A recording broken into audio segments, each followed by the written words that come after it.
अस्सलाम वालेकुम फ्रेंड्स, कैसे हैं आप सब लोग। उम्मीद है खैरियत से होंगे। आज बहुत ही अहम टॉपिक पे वीडियो बनाने का इत्तेफाक हुआ है। बहुत सारे लोग इससे रिलेटेड पूछते भी हैं, बात भी होती है। तो मैंने सोचा कि इस बहुत कॉम्प्रिहेंसिव वीडियो जिसमें कंप्लीट गाइड, जो भी मेरी रिसर्च, जो भी मेरे एक्सपीरियंसेस रहे हैं, उनको मैं शेयर करूं इस वीडियो में, ताकि आपको आसानी हो, आपको समझ में आए। वीडियो के कैप्शन से आप समझ गए होंगे कि क्या टॉपिक है मेरा। Digital marketing as a career, यानी जो लोग डिजिटल मार्केटिंग में अपना करियर बनाना चाहते हैं और जिस तरह से डिजिटल मार्केटिंग इवॉल्व कर रही है, हमारे बहुत सारे यंगस्टर्स इस फील्ड में आने की ख्वाहिश रखते हैं और अपना करियर ग्रो करना चाहते हैं as a digital marketer, as a industry को ज्वाइन करना चाहते हैं। तो इससे रिलेटेड मैंने एक कंप्लीट गाइड वीडियो बनाने का सोचा।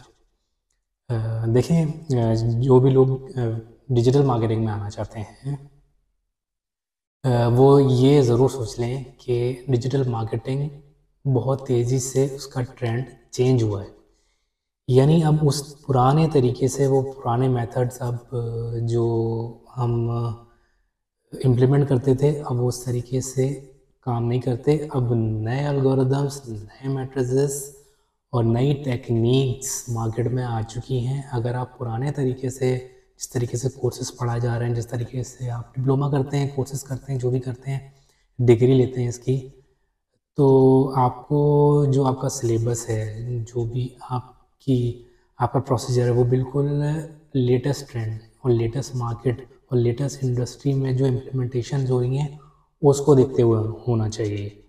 क्योंकि बहुत तेज़ी से चेंजिंग्स आ रही हैं। हम देख रहे हैं कि बिजनेसेस में कंपटीशन बहुत ज़्यादा हो गया है हर किसी को। यानी कि अगर कोई छोटी सी शॉप भी है ना, अगर या छोटा सा बिजनेस भी है, कोई छोटा सा बिजनेस लेके बैठा हुआ है, कोई शॉप लेके बैठा हुआ है, कोई रिटेल लेके बैठा हुआ है, कोई लोकल बिजनेस है किसी का, तो वो भी इस डिजिटल मार्केटिंग के ज़रिए compete कर रहा है।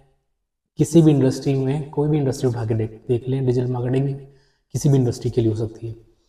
तो लोग या बिजनेसेस या बिजनेस ओनर्स डिजिटल मार्केटिंग करवा रहे हैं, एजेंसीज के थ्रू करवा रहे हैं, या मार्केटर, इंडिविजुअल मार्केटर्स के थ्रू करवा रहे हैं। और उसमें बहुत ज़्यादा कंपटीशन इसलिए है क्योंकि हर किसी ने डिजिटल मार्केटिंग करवानी है और पैसा फेंकना है, ठीक है, रेवेन्यू जनरेट करना है। तो लोग चाहते हैं, बिजनेस चाहते हैं कि हम जब पैसा दे रहे हैं या हम डिजिटल मार्केटिंग में इन्वेस्ट कर रहे हैं, तो हमें रिजल्ट भी इंस्टेंट रिजल्ट मिले, यानी फ़ौरन रिजल्ट मिल जाए, ठीक है। तो उसके लिए हमें हमारे पास, आपको जैसा पता है डिजिटल मार्केटिंग में, आप थोड़ी बहुत भी अगर रिसर्च करके इस वीडियो को देख रहे हैं, तो आपको पता होना चाहिए कि डिजिटल मार्केटिंग में हमारे पास एड्स भी होते हैं और हमारी ऑर्गेनिक सर्चेस भी होती हैं। यानी ऑर्गेनिक के लिए भी हम कैंपेन्स चलाते हैं, जिसको हम एसईओ बोलते हैं, सर्च इंजन ऑप्टिमाइजेशन। और एक चीज़ होती है एड्स, जिसमें गूगल एड्स आ जाता है और हमारे मेटा एड्स आ जाते हैं, जो भी हमारे सोशल मीडिया एड्स हैं, फेसबुक और इंस्टाग्राम और टिकटॉक, जितने भी प्लेटफॉर्म्स हमारे पास ऑनलाइन प्लेटफॉर्म्स हैं, उनमें हम एड्स चलाते हैं, ठीक है। ये दो हमारे पास मेथड्स हैं डिजिटल मार्केटिंग में लीड्स लाने के लिए। अब इसमें हमें एसईओ जो है, एसईओ के बारे में कहा जाता है कि यार सर्च इंजन ऑप्टिमाइजेशन जो है वो बहुत ज़्यादा स्लो हो गई है या डेड हो गई है। ये जो आपका कॉन्सेप्ट है इसको भी मैं क्लियर कर दूं कि अब एसईओ जो है, जो हम सर्च इंजन मार्केटिंग, जिसमें हमें यानी किसी प्लेटफॉर्म को, यानी गूगल को पैसे नहीं देने होते, हम ऑर्गेनिकली कैंपेन रन करते हैं, ठीक है। कीवर्ड्स, यानी वेबसाइट बनाते हैं, वेबसाइट में कंटेंट डालते हैं, उसमें कीवर्ड डालते हैं और उसमें थोड़ा वक्त लगता है, थोड़े मंथ्स लगते हैं, ठीक है, उसके एल्गोरिदम को मीट करने में, उसके प्रोसीजर को यानी मीट करने में, वो क्राइटेरिया में जब वो आ जाती है तो वो टॉप पे रैंक कर जाती है गूगल, ठीक है। अच्छा, एसईओ सिर्फ गूगल पे नहीं होता, ये भी आपको पता होना चाहिए कि एसईओ सिर्फ गूगल के नहीं होता था, और भी सर्च इंजन है, लेकिन पॉपुलर बहुत ज़्यादा हमारे पास गूगल है इसलिए हम गूगल की बात करते हैं, ठीक है। तो जब आप एसईओ सीख रहे हैं, जब आप सर्च इंजन ऑप्टिमाइज, मैं एड्स की तरफ भी आऊँगा, ठीक है, लेकिन अभी हम थोड़ा ऑर्गेनिक को समझते हैं कि एसईओ किस तरीके से आजकल क्या ये वाकई में डेड हो चुका है या फिर क्या है, क्या इसके पीछे साइंस है। देखिए, कोई भी चीज़ ना वक्त के साथ साथ अपने आप को चेंज करती है, यानी डेड नहीं होती है, बल्कि उसके अंदर चेंजिंग्स आती हैं, कुछ इवोल्यूशंस आती हैं, कुछ चेंजिंग्स आती हैं, उसकी साइंस चेंज होती है। इस तरह से एसईओ के साथ भी हुआ है। एसईओ जो है अभी बहुत ज़्यादा क्या क्या लेंगे, ट्रिकी हो गया है, बहुत ज़्यादा टेक्निकल हो गया है, क्योंकि कंपटीशन बहुत ज़्यादा है। हर किसी ने, मैंने आपको बताया कि हर किसी ने यहाँ पे डिजिटल मार्केटिंग करवानी है, और आपको कोई कोई चाहता है कि हम पैसे दे दें, कोई चाहता है कि हम कैसे पैसे ना दें, बस डिजिटल मार्केटिंग एजेंसी या किसी डिजिटल मार्केटर को हम हायर कर लें, और हायर करने के बाद वो ऑप्टिमाइज़ करे उसको, और ऑप्टिमाइज़ करने के बाद हमारी जो भी वेबसाइट है वो रैंक करने लग जाए और हमें लीड्स आनी शुरू हो जाए। लेकिन ये इतना आसान नहीं होता है, इस मतलब कि आज आपने वेबसाइट बनाई और आज ही आपको, यानी 10 दिन बाद, 15 दिन बाद, ऐसा नहीं होता, बल्कि आपको 6 महीने लग सकते हैं। कुछ लोग कहते हैं कि हम आपको 3 महीने में, 4 महीने में वेबसाइट को टॉप रैंक पे ला के दिखाएंगे, ठीक है। ये मुख्तलिफ जो है यानी कि जो भी एजेंसीज़ होती हैं, या तो एजेंसीज़ होगा या इंडिविजुअली आप काम कर रहे हैं, तो उसमें लोग कमिटमेंट कर लेते हैं कि यार हम 3 महीने में या 4 महीने में या 5 महीने में आपको रिजल्ट्स ला के दे देंगे। लेकिन ये अभी 1 महीने या 2 महीने की बात नहीं होती, इसमें टाइम लगता है। सर्च इंजन ऑप्टिमाइजेशन में, सर्च इंजन ऑप्टिमाइजेशन अभी इसके एल्गोरिदम्स, मैट्रिसेस जो हैं वो बहुत ज़्यादा चेंज हुए हैं, क्योंकि आपको पता है कि अपडेट्स आती रहती हैं, हर महीने अपडेट्स आती हैं, गूगल हर महीने अपडेट्स देता है। कोर अपडेट्स, ब्रॉड कोर, जिसको हम ब्रॉड कोर अपडेट्स कहते हैं, उसमें बहुत सारी चेंजिंग्स करता है, ठीक है। बहुत सारी वेबसाइट्स पे पेनल्टीज लग जाती है, बहुत सारी इस तरह की स्कैम्स या जो फ्रॉड्स करते हैं, या जो शॉर्टकट्स या फिर स्पैमिंग करते हैं, फेक चीज़ें करते हैं, उनको गूगल पनिश करता है, सही है। बहुत सारी वेबसाइट्स ब्लैकलिस्ट हो जाती हैं, इसीलिए हम रिकमेंड नहीं करते कि हम शॉर्टकट तरीका कोई अडॉप्ट करें।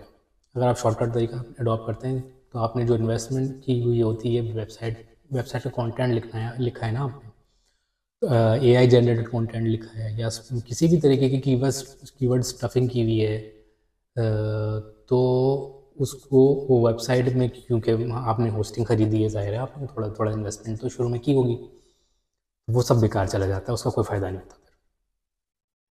तो आपने सबसे पहले जो टेक्निकल चीज़ें हैं उनको सीखने की ज़रूरत होती है। आप जब भी डिजिटल मार्केटिंग में आते हैं तो आपने वो चीज़ें सीखनी है जो कि आज के, यानी आज की डेट के हिसाब से और लेटेस्ट ट्रेंड के हिसाब से आपने पुराने ट्रेंड को फॉलो नहीं करना, ठीक है। कीवर्ड्स की जो अपनी साइंस है वो बहुत ज़्यादा चेंज हो गई, देख रहा हूँ कि पहले शॉर्ट टेल कीवर्ड्स जो है वो काम कर जाते थे, अब शॉर्ट टेल कीवर्ड्स काम नहीं करते, अब लॉन्ग टेल कीवर्ड्स की तरफ भी बहुत ज़्यादा ट्रेंड, बहुत ज़्यादा रुझान हमें देखने को मिल रहा है। स्पेशली जो इस तरह के बिजनेसेस हैं जो कि कह लें कि सर्विसेज देते हैं, सर्विसेज देने वाले जो हैं, और जो इन्फॉर्मेटिव भी हैं, उनमें भी लॉन्ग टेल कीवर्ड्स का ट्रेंड हमें देखने को मिल रहा है। शॉर्ट टेल कीवर्ड्स में हमें मार्केट को कैच करना और compete करना, वो उसमें भी थोड़ा मुश्किल होता है, इतना आसान नहीं होता। ये तो थी एसईओ की बात, मैंने आपको एक बेसिक सी बात बता दी कि हमें एसईओ सीखनी है, तो हमें उसके जो आजकल के जो ट्रेंड है, जो आजकल का जो आपने मार्केट के हिसाब से चीज़ें चल रही हैं, वो सीख के आपने काम करना है। अच्छा जी, दूसरा सवाल ये बहुत पूछा जाता है कि डिजिटल मार्केटिंग में जो भी हम प्रोजेक्ट लेते हैं तो उसकी कॉस्ट क्या होनी चाहिए, उसकी कैलकुलेशंस क्या होनी चाहिए, और किस तरीके से हम क्लाइंट को डील करें और किस तरीके से उनसे उनकी बजटिंग करें, यानी किस तरीके से करनी चाहिए। देखें, इसमें ना कोई हार्ड एंड फास्ट कोई स्पेसिफिक पर्टिकुलर कोई कैलकुलेशन या रूल नहीं है कि आपने एक स्पेसिफिक एक अमाउंट है जो आपने उनसे चार्ज करनी है।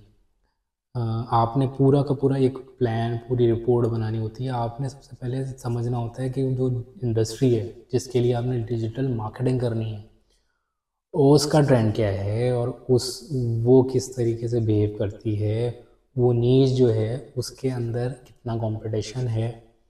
अगर मैं उसका कंटेंट लिखता हूँ तो मुझे क्या क्या चैलेंजेस आ सकते हैं, ये आपने चीज़ें देखनी होती हैं। यानी कि कुछ कीवर्ड्स जो होते हैं वो टारगेट करना आसान होते हैं, कुछ कीवर्ड्स टारगेट करना मुश्किल होते हैं क्योंकि कंपटीशन बहुत ज़्यादा होता है। अगर कंपटीशन कम है तो कुछ लो वॉल्यूम की कीवर्ड, यानी लोएस्ट वॉल्यूम इनका होता है, उनमें हम अच्छा खेल सकते हैं, यानी हमें हमें प्लेग्राउंड मिल जाता है। लेकिन कुछ कीवर्ड्स बहुत हार्ड होते हैं, कुछ इंडस्ट्रीज़ बहुत हार्ड होती हैं। वो इंडस्ट्रीज़ जिनका रेवेन्यू ज़्यादा होता है, यानी एक प्रोडक्ट है, वो प्रोडक्ट के लिए आप एसईओ कर रहे हैं, डिजिटल मार्केटिंग कर रहे हैं, ठीक है। मैं एसईओ और डिजिटल मार्केटिंग एड्स वगैरह का वर्ड यूज़ करूँगा, उससे आप कंफ्यूज मत हो जाइएगा, ठीक है। एट द एंड हमें डिजिटल मार्केटिंग ही करनी है। चाहे आप एड्स चला के करें, एड्स में जो है वो इंस्टेंटली आपको रिजल्ट्स मिल जाते हैं, उसी वक्त आपके पैसे पे करने, और आपने फिर उसको वो रैंक कर जाती है वेबसाइट। ये प्लेटफॉर्म एक ही है, बस मेथड्स अलग अलग है और टाइम पीरियड अलग अलग है। यानी गूगल के एड्स चलाएंगे तो आपको जल्दी रिजल्ट मिल जाएंगे, एसईओ करेंगे तो देर में मिलेंगे। तो मैं आपको ये बता रहा था कि कुछ प्रोडक्ट्स होती हैं जो कि महंगी होती हैं, यानी उनमें अगर आप डिजिटल मार्केटिंग करेंगे या फिर टारगेट करेंगे या लीड्स लाने की कोशिश करेंगे तो ऐसा तो नहीं है कि उसके जो कस्टमर्स हैं वो आपको हर जगह मिल जाए, यानी हर कोई नहीं, हर किसी को आप ऐड भी नहीं दिखाना चाहते। आप चाहते हैं यार मैं हर किसी को ऐड ना दिखाऊं, मैं स्पेसिफिक नैरो टारगेटिंग करूं, और नैरो टारगेटिंग करके मैं उसी को ऐड दिखाऊं जो मेरी प्रोडक्ट। यानी अगर अगर कोई आप शर्ट है, यानी कोई रिटेल है, शर्ट है, अब शर्ट तो कोई भी खरीद सकता है ना, कोई भी मेरा टारगेट ऑडियंस हो सकता है। तो मैं इसमें ब्रॉड मैच में टारगेटिंग कर सकता हूँ, ब्रॉड मैच में कीवर्ड्स डाल के और ऐड चला सकता हूँ, या ये कि मैं एसईओ कर सकता हूँ उसकी। यानी कीवर्ड्स होते हैं, यानी ब्रॉड मैच में कीवर्ड्स होते हैं, एग्जैक्ट मैच में कीवर्ड्स होते हैं, और फ्रेज मैच में कीवर्ड्स होते हैं। ये अगर आप डिजिटल मार्केटिंग का कोर्स अगर कोई कर रहे होंगे, पढ़ रहे होंगे, तो आपको ये बात पता चल जाएगी, ठीक है। लेकिन कुछ कीवर्ड्स ऐसे होते हैं, कुछ इंडस्ट्रीज, कुछ नीच ऐसी होती हैं जो कि जिसका जिसका जिसका प्रोडक्ट का जो कॉस्ट है वो ज़्यादा होती है, यानी इतना आसानी से लीड नहीं मिलती, यानी इतनी आसानी से कस्टमर या कंज्यूमर जो है वो कन्वर्ट नहीं होता, वो लीड नहीं देता। जैसे फॉर एग्ज़ाम्पल किसी ने कोई अपार्टमेंट ख़रीदना है, या किसी ने कोई अपार्टमेंट रेंट पे लेना है, या किसी ने अपनी घर की रेनोवेशन करवानी है, या किसी ने कोई गाड़ी लेनी है, तो ये इस तरीके की इंडस्ट्रीज़ होती हैं, इस तरीके की नीश होती हैं, और कस्टमर इस तरीके के होते हैं कि हमें इतनी आराम से नहीं मिलते, इतनी आराम से कैच नहीं होते। हमें इसके लिए बहुत ज़्यादा रिसर्च करनी होती है, हमें बहुत देखभाल के हमें टारगेट करना होता है, पर्टिकुलरली एग्जैक्टली उसी ग्रुप ऑफ पीपल को हमें टारगेट करना होता है कि हमें लीड मिल जाए, ठीक है। और ऐसा भी नहीं है कि एक बार आपने उसको टारगेट किया, उसने क्लिक किया, या उसने आपने अपने लैंडिंग पेज पर उसको लैंड करा दिया तो आ गया तो सेटिस्फाई हो गया, नहीं, उसने बहुत ज़्यादा रिसर्च करनी है। जिसने महंगे महंगे प्रोडक्ट ख़रीदने हैं उसने बहुत ज़्यादा रिसर्च करनी है, उसने बहुत सारी सर्विसेज या वेबसाइट्स को शॉर्टलिस्ट करना है, और उसके बाद फैसला करना है। हो सकता है उसने 10-12 5-6 टॉप की वेबसाइट्स को उसने टारगेट किया और उसने विज़िट किया, उसने बात की, लेकिन उसको समझ नहीं आया, उसने फिर डिले कर दिया। इस तरह की चीज़ें हमें देखने को मिलती हैं। तो लेकिन जो लो कॉस्ट प्रोडक्ट्स होते हैं उनमें हमारे पास प्लेग्राउंड होता है कि हम खेल सकते हैं। अच्छा, हम एड चलाते हैं या फिर पीपीसी करते हैं या फिर हम सोशल मीडिया पे एड्स चला सकते हैं, गूगल पे एड चला सकते हैं, सर्च इंजन ऑप्टिमाइजेशन कर सकते हैं। तो हमें लीड मिलने के चांसेस वहाँ ज़्यादा बढ़ जाते हैं। लेकिन उसमें भी ज़ाहिर है जितने ज़्यादा लोगों को हम दिखाते हैं उतना ज़्यादा चांसेस होते हैं, उसके लिए भी बजटिंग अच्छी चाहिए होती है। तो जब आप कैलकुलेट करते हैं ना, जब आप चीज़ें करते हैं डिजिटल मार्केटिंग के पर्सपेक्टिव में, जब आप चीज़ें लेके चलते हैं कि यार हमें रिपोर्ट किस तरह बनानी है, हमें बजटिंग कैसे करनी है, हम एक्सपेंसेस को किस तरीके से लेके चलें, तो उसमें आपको ये ख्याल रखना पड़ता है कि देखें एड्स एक चीज़ है जिसमें आप पैसे देते हैं। एड्स आपने चलाने हैं, आपने पैसे देने हैं, या तो डिजिटल मार्केटिंग देना है, या अगर आप खुद चला रहे हैं, आपने किसी एम्प्लॉय को हायर किया हुआ है, या आप खुद को भी आते हैं एड चलाने, तो आपने चलाए एड्स और एड चलाने के बाद आपने उसको रन कर दिया। ठीक है, वो लोगों को दिखेंगे, जिसको चीज़ चाहिए होगी वो ले लेगा, जिसको नहीं चाहिए होगी वो लैंडिंग पेज पे आएगा या देखेगा, जो विजिट देखेगा। आपको एक लीड मिल जाएगी। ठीक है, आपको लीड मिल जाएगी, आपको उसको कैप्चर करना है, बार बार आपने उसको पिन करना है कि यार इसको ईमेल्स करो, उसको कॉल्स करो, उसको व्हाट्सएप करो और लीड लाने की कोशिश करो। सही है। तो लेकिन ऐसा नहीं है, देखिए बात सुने, ऐसा नहीं है, ये अपने दिमाग से जो कॉन्सेप्ट है ना निकाल दें कि ऐड चलाए और बहुत आसान है कि हमें लीड मिल जाएगी। ऐसा नहीं होता, क्योंकि जब आप एड्स चलाते हो तो उसके पीछे उसके प्री रिक्विजिट्स को भी पूरा होना चाहिए। यानी उसको उसकी आपने एड्स तो चला दिए, ठीक है, आपने ऐसा नहीं है कि कोई ऐड नहीं चला सकता, कोई भी ऐड चला सकता है। जिसको भी कंप्यूटर चलाना आता है या ब्राउजिंग करनी आती है, गूगल का जो ऐड का प्लेटफॉर्म है गूगल एड्स, उस पर आप अकाउंट बनाएं, अकाउंट बनाने के बाद आप ऐड चला लें। सेटिंग्स करनी होती हैं बस।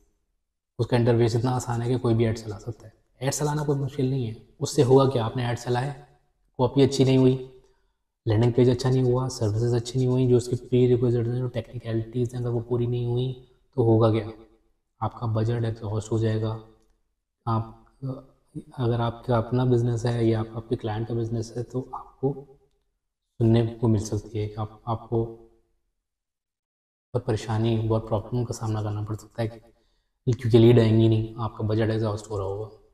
तो आपने उस ये भी देखना है कि यार मैंने जो वेबसाइट बनाई है उसका जो कंटेंट है, जो सर्विसेज हैं, जो मैंने डिज़ाइनिंग की है, वो यूज़र फ्रेंडली है या नहीं है, या आप ऐड चला रहे हैं या जो भी चीज़ चला रहे हैं, वेबसाइट की बात कर रहा हूँ। अगर आप सोशल मीडिया पे ऐड चला रहे हैं तो उसकी एक कॉपी होती है, आपका ऐड कॉपी होती है, और उसका कोई कंटेंट होता है, कोई हेडलाइन होती है, कोई डिस्क्रिप्शंस होते हैं।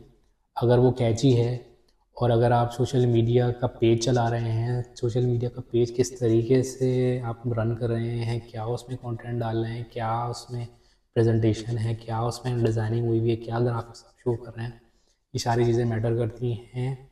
जब आपकी लैंडिंग पेज पे या फिर सोशल मीडिया के पेज पे कोई आता है तो उसको आपकी सर्विसेज अच्छी दिखनी चाहिए।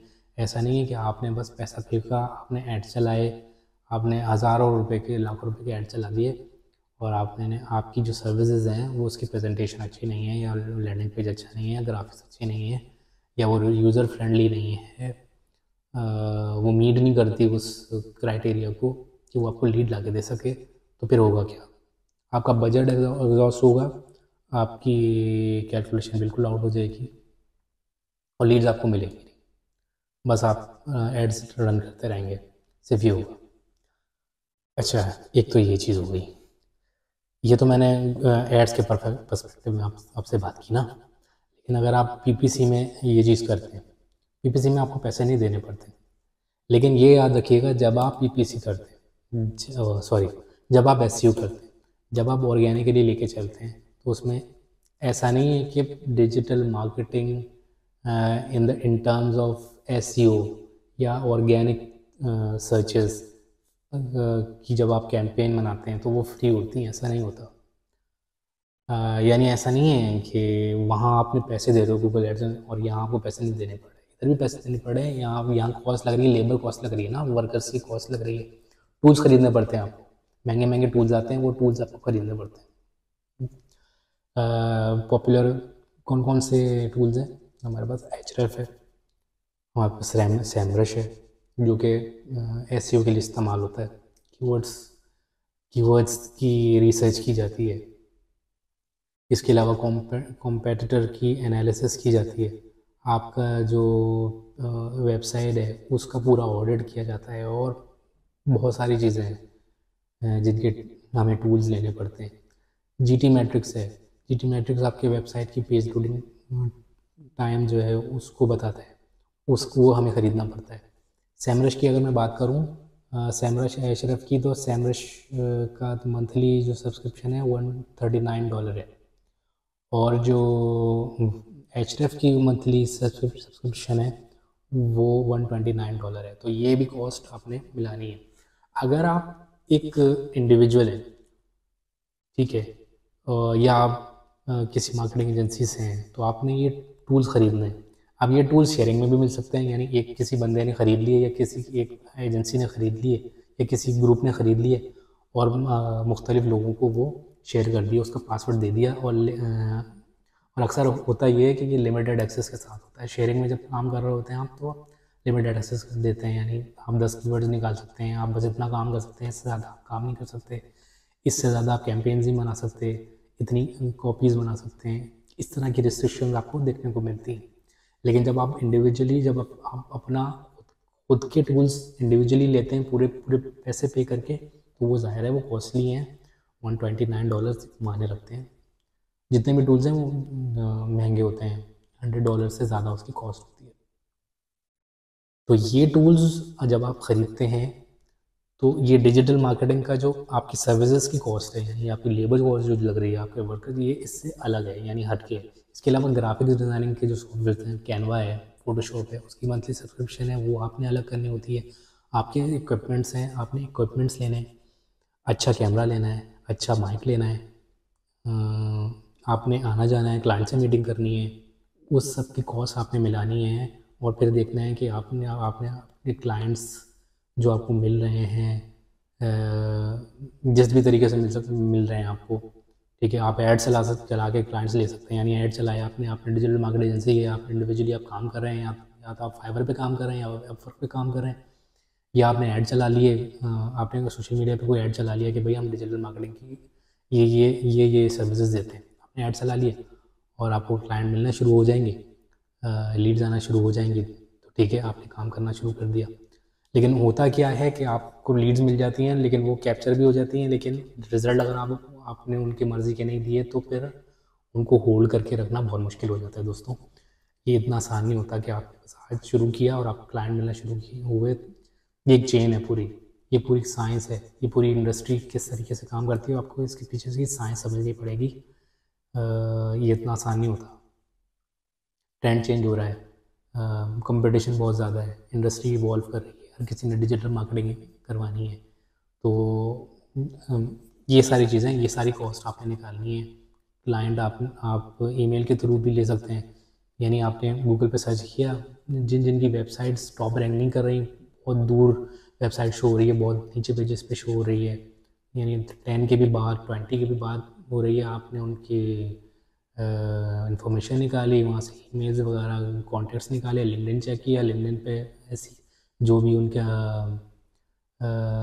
स्टाफ है, या जो भी उनके ओनर्स हैं, या जो भी कंपनी के कर्ता धर्ता हैं, आपने उनके कॉन्टैक्ट नंबर निकाले, उनको कॉल की, या ईमेल किया, या व्हाट्सएप किया, और आपने एक लीड जनरेट कर दी ऑर्गेनिकली, ठीक है। ऑर्गेनिकली करें या ऐड चला के करें, तो उसको कैप्चर करना पड़ता है आपको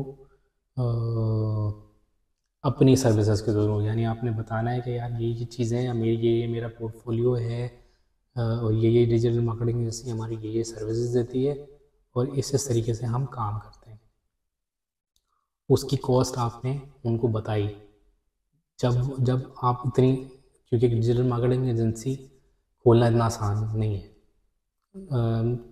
आप जब डिजिटल मार्केटिंग एजेंसी खोलेंगे, या फिर आप इंडिविजुअली भी फ्रीलांसिंग करेंगे, तो आपको पता चलेगा कि ये इंडस्ट्री बहुत ज़्यादा रेवेन्यू देने वाली भी है और रेवेन्यू इसमें लगाना भी पड़ता है, इसमें बजटिंग भी करनी पड़ती है, इसमें कॉस्ट भी लगानी पड़ती है, इसमें मेहनत भी करनी पड़ती है, इसमें सफ़र भी करना पड़ता है, पेशेंस का काम है ये, इतना आसान नहीं है। जो एड चलाते हैं, एड्स में भी आपने देखना पड़ता है कि यार ऐसा नहीं है कि मैं एड चलाऊँ और मेरा बजट एग्जॉस्ट होने शुरू हो जाए। अगर मैं अपने लिए ख़ुद के लिए कर रहा हूँ या क्लाइंट के लिए भी कर रहा हूँ तो उसको रिज़ल्ट चाहिए, रिज़ल्ट ओरिएंटेड कैंपेन होनी चाहिए। आपकी एड कॉपी बहुत अच्छी होनी चाहिए, आपने ग्राफिक्स आपकी ग्राफिक्स बहुत अच्छी होनी चाहिए। आपने ग्राफिक्स या तो खुद करनी है या ग्राफिक डिज़ाइनर हायर करना है, उसकी कॉस्ट है। ग्राफिक डिज़ाइनिंग भी जो है डिजिटल मार्केटिंग के अंडर में उसको कंसीडर करता हूँ, वो अलग नहीं है। जब भी डिजिटल मार्केटिंग की बात आती है तो ग्राफिक डिज़ाइनिंग भी उसी के अंदर अटैच हो जाती है, यानी उसके अंदर आ जाती है। तो चाहे वो ग्राफिक डिज़ाइनिंग हो चाहे वेब डिज़ाइनिंग हो, दोनों चीज़ें कॉस्टली हैं और यानी ऐसी चीज़ है कि आपने उसको प्रेजेंट ऐसे करना है कि हमारी सर्विसेज बहुत अच्छी है। बेसिकली आपने अपनी सर्विसेज को प्रेजेंट करना है, ठीक है, ग्राफिकल रिप्रेजेंटेशन करनी है आपने, और फिर उसके बाद एड कॉपी लिखनी है, उसके बाद हेडलाइन लिखनी है, उसके बाद कीवर्ड्स डालने हैं और कीवर्ड पूरी रिसर्च करनी है कि किस तरीके से मैंने अपने कंटेंट को ऑप्टिमाइज़ करना है। मेरे पास प्लेटफॉर्म्स हैं, मेरे पास लिंक्डइन है, मेरे पास गूगल है, मेरे पास फेसबुक है, इंस्टाग्राम है, टिकटॉक है। हर किसी की हायरार्की को समझना पड़ेगा, हर किसी की हायरार्की डिफरेंट है। कोई भी प्लेटफॉर्म ये सारे प्लेटफॉर्म हैं एक जैसे बिहेव नहीं करते, सारे प्लेटफॉर्म सबका एल्गोरिदम है, सबके मैट्रिसेस हैं, कंटेंट पॉलिसी है, उसको समझना पड़ेगा। बहुत सारे कंटेंट क्रिएटर्स में देखता हूँ कि हिम्मत हार जाते हैं, नहीं कर पाते, नई लीड आती, नई रीचेज आती, नई व्यूज़ आते, जब रिव्यूज़ नहीं आएंगे तो लीड नहीं मिलेगी। लेकिन इन सब के बावजूद आपने काम करना है। चीज़ें मतलब क्या, मेरे कहने का मकसद ये नहीं है कि चीज़ें नामुमकिन हैं, चीज़ें बहुत ज़्यादा टेक्निकल हो गई। आपने बहुत ज़्यादा स्किल्ड होके इस फील्ड में कदम रखना है। ये तो बेसिक चीज़ थी ना, क्या मैंने वो जो चीज़ें बताई जो बेसिक चीज़ें, कुछ टेक्निकलिटीज़ भी हैं, कुछ टूल्स हैं, उन के बारे में आपको सीखना पड़ेगा। सैमरश पूरा एक कहने के पूरा एक क्वेश्चन है ना, यानी सैमरश, एचरेफ और इस तरीके के जो सॉफ्टवेयर्स हैं, कैनवा हो गया, फोटोशॉप हो गया, ये पूरे आपको इसके एक्सपर्टीज़ होनी चाहिए। इसके अलावा और आपने फ़ोटो एडिटिंग है और फ़ोटो क्लिकिंग है, अपने फ़ोटो एडिटिंग किस तरीके से करते हैं, ग्राफिक्स कैसे बनाते हैं, वेबसाइट के बारे में आपको थोड़ा पता होना चाहिए। वेबसाइट की कोडिंग, चाहे वो वर्डप्रेस की वेबसाइट हो, चाहे वो कस्टम कोडेड वेबसाइट हो, आपको उसकी थोड़ी बहुत नो हाउ होनी चाहिए।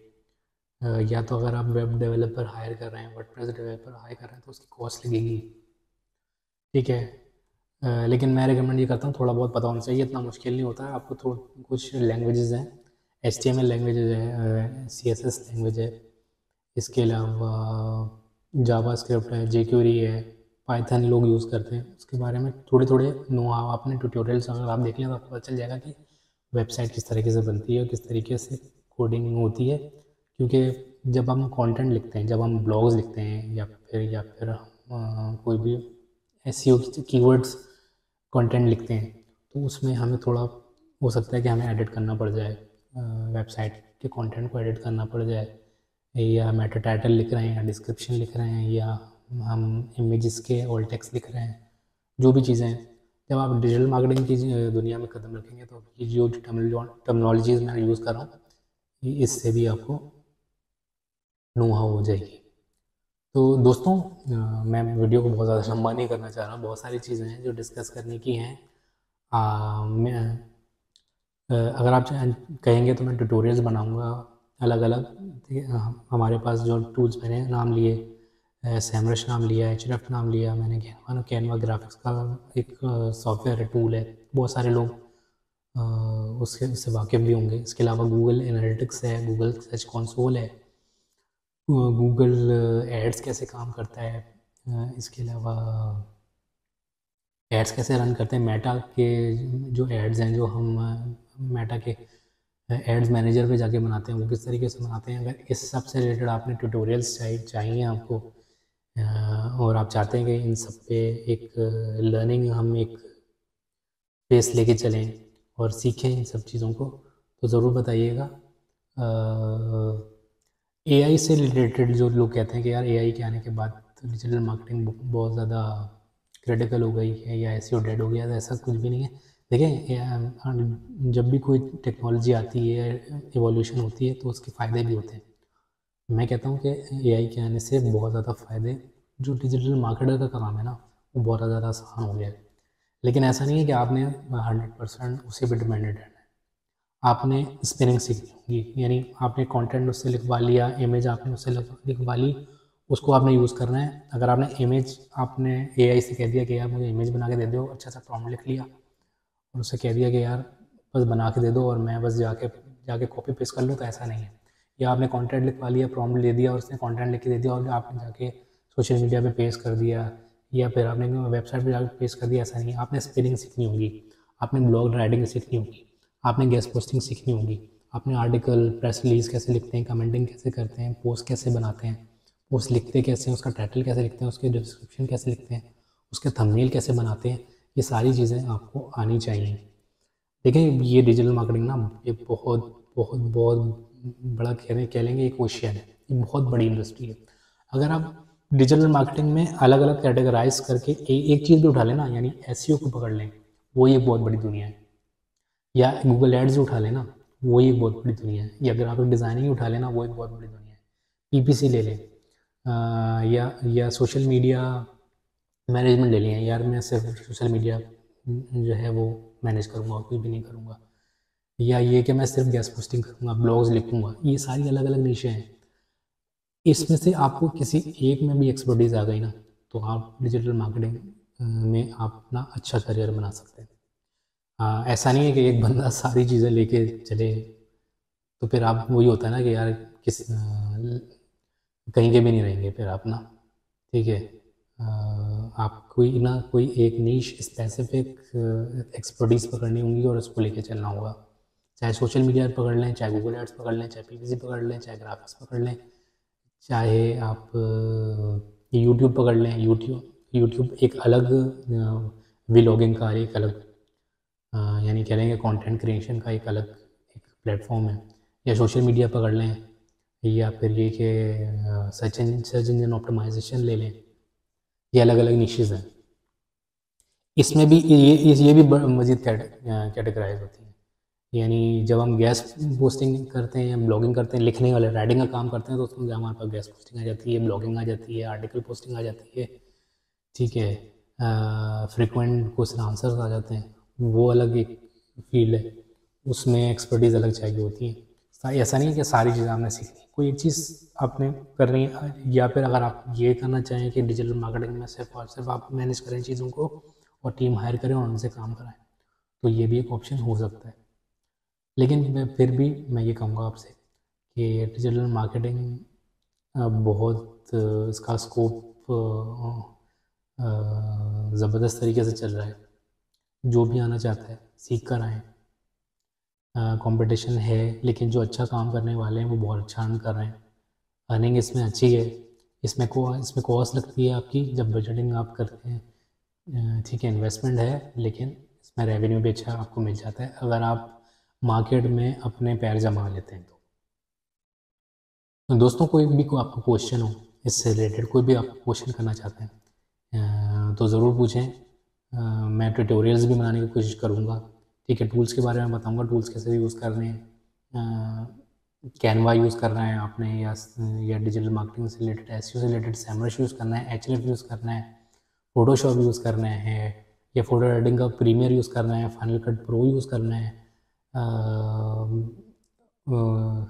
और छोटे मोटे जो सॉफ्टवेयर्स होते हैं हमारे पास, टूल्स होते हैं, कैपकट कैसे यूज़ करना है, टिकटॉक पे किस तरीके से वीडियो डालनी है, यूट्यूब की क्या है, उसके पीछे क्या साइज़ है, किस तरीके से यूट्यूब को ऑप्टिमाइज़ करना है, व्लॉगिंग कैसे करनी है, वीडियो बनानी कैसे है, इमेज कैसे बनानी है, इमेजेस को कैसे ऑप्टिमाइज़ करना है, गूगल इमेजेस को किस तरीके से यूज़ करना है, जो गूगल में इमेज वाला पार्ट है, एआई चैट जीपीटी को कैसे यूज़ करना है, इन सबसे रिलेटेड मैं ट्यूटोरियल्स आपके लिए बना सकता हूँ।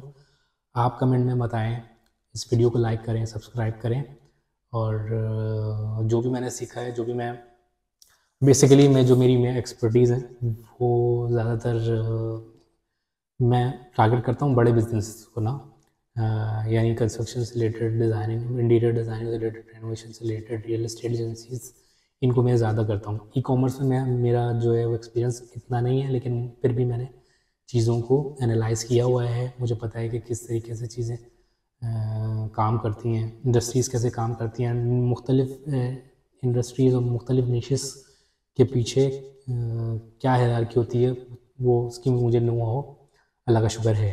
तो आप मुझे बताइएगा कि क्या आप इंटरेस्टेड हैं, क्या मैं कोर्सेज शुरू करूं, क्या मैं ट्यूटोरियल्स आपके लिए लेकर आऊं, और जो आज मैंने ट्यूटोरियल जो आज मैंने जो वीडियो बनाई है, इससे रिलेटेड आपने कोई भी क्वेश्चन पूछना है, कोई आप कमेंट सेक्शन में पूछें, मैं ज़रूर आपका जवाब दूंगा। और नेक्स्ट वीडियो में मैं आपसे मिलूँगा, एक और कॉम्प्रहेंसिव टॉपिक को लेके आपसे बात करेंगे। तो तब तक के लिए इजाज़त दीजिएगा। अल्लाह हाफ़िज़।